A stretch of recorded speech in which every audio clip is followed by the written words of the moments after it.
sad because I don't think there's going to be anybody come along that can have the same creativity that he did. And that's sad because it's all going to get swallowed up by the political movement that is worldwide now. There's no room for creativity anymore. It's all, gender politics and all this kind of stuff. So that is a sad thing to see when somebody dies like that, and they don't have any kind of replacement. It's the same thing for the music industry and the artist community and all that kind of stuff.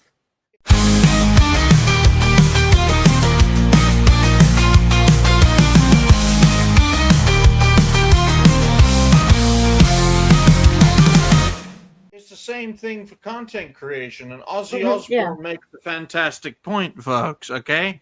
In regards to this whole situation, right? We build things for those who come after, right? Especially in Ozzy's case, because a lot of people come during a groupie session. But without a proper successor, it can all fall apart, especially with Xbox driving towards the Ninja Gaiden franchise. What about you, Jose? What do you make of this tragic loss of Tonobu? Well, I think what killed Itagaki-san is living in this time period of where everything that he loved, everything he felt the games industry represented, has been destroyed by ugly, miserable, woke, feminist weirdos who cannot get a date and have an excessive amount of cats and yet don't clean their litter boxes. The man died at 58 because basically Anita Sarkeesian sucked the life out of him, not literally, but figuratively through things like Gamergate. By the way, the reason I imported this game wasn't because I want to goon to it. It's because of the fact that the Gamergate freaking yentas out there didn't want us to have this. Yep. This didn't come out in the United States. Why did it not come out in the United States? Because of Anita Sarkeesian and Zoe Quinn and all these Gamergate 1 weirdos pressuring companies to get away from what Itagaki's concept of what gaming was, which you can see the old interviews with him. You can see, all of these douchebags that led to G4 failing twice. The first time around, before it became political, were all kissing his ass for what he brought to the table in these interviews where he talks about video games. It should be sex, drugs, and rock and roll. The man put Aerosmith songs in this game because he thought that game developers should be the new rock stars. All right.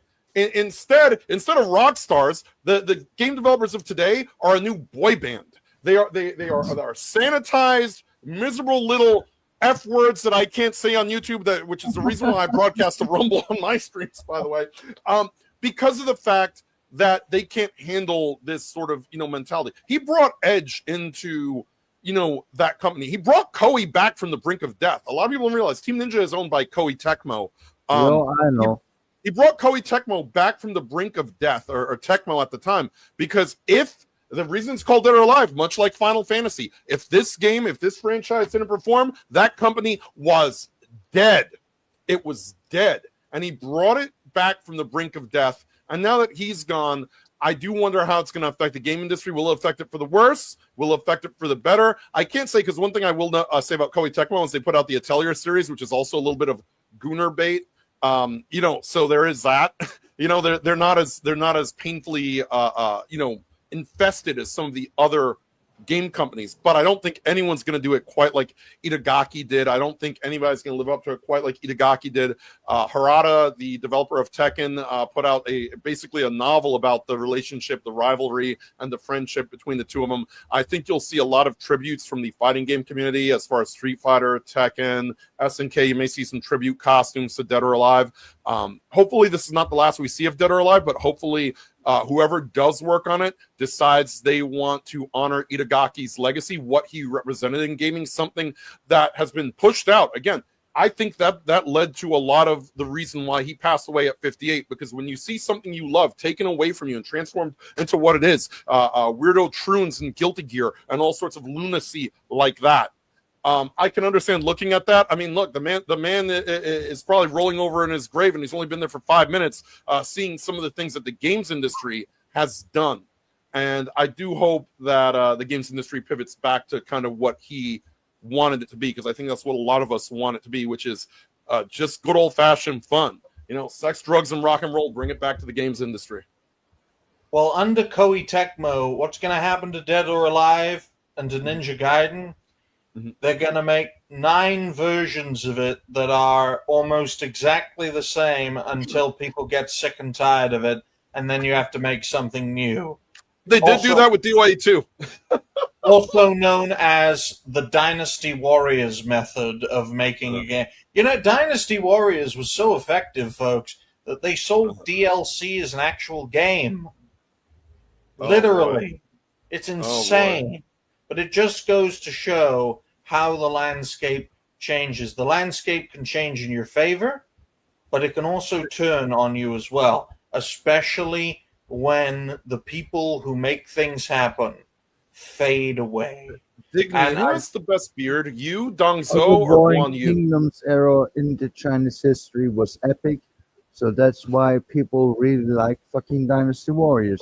There was Liu Bei, there was Cao Cao, there was Don't jump the queue, Lilith. Don't jump the fucking queue. Okay? The answer, Jose, is Guan Yu, the Lord of the magnificent beard. And on that note, yes, the nicest beard. And on that note, folks, Sabaton have released a pack of songs. One of them is about Lu Bu. They call him a tiger for some fucking reason. He's not. He is like a dragon, or he's like a wolf. Doesn't matter how strong you are. If you're a disloyal cunt, you're getting killed. I'm slaying. I don't care how strong. Lu Bu is a fantastic example of, you can be the strongest, most courageous motherfucker out there, but if you're a disloyal cunt who just murdered one you call father, the bastard of 3 fathers, then of course you're going to get murdered. Okay, Slay. Slay, the man who led the way on this topic. Do you have anything to add or elaborate on? Yeah, I was going to say, with the sad part of this untimely death really is that his creations that are so important to gaming and their legacy now hang in the balance of an uncertain industry. I mean, how long before they take my personal favorite fighter, Tina, nerf her huge ass tits, slap a dick on her, and repackage her as Tony? This is the landscape of gaming we're facing today, and fighting so hard to keep games. I think they're more likely to let Zach impregnate her and let her have a halfling child. Oh no! More likely they'll say she's been trans all along. Oh no! Oh God, no! Especially with Microsoft at the helm. But I will make this clear right here, right now. We are dealing with a disease that needs to be exposed and needs to be drawn out, especially as more and more people who built pop culture to its peak are passing away. Okay? Anything else to add, Slay? Then we'll get Roadkill's perspective. I was just going to say, like, we got to keep fighting to keep sex, drugs, and rock and roll in games, because we're dealing with censorship from the psychos on the left, and then we got the zealots on the far right, and here we are stuck in the middle wanting to just enjoy our games the way we want them. No, you're so wrong, Slay. We should ban porn. We should ban Sunday trading, right? Everyone should go to a church on Sunday. We should blow up every mosque in the world. We need the Crusades. JDA Castle Crusades. We need to take it up the forays. We have to go on the right-wing crusade. According to JDA, I don't exist. Okay, guys, what's worse than a spineless fucker who betrays everyone around him? A literal fucking sellout called JFT who had it all and sold out. He sold out, and that's why he lost control of Bounding into Comics. Are we still talking about Lu Bu?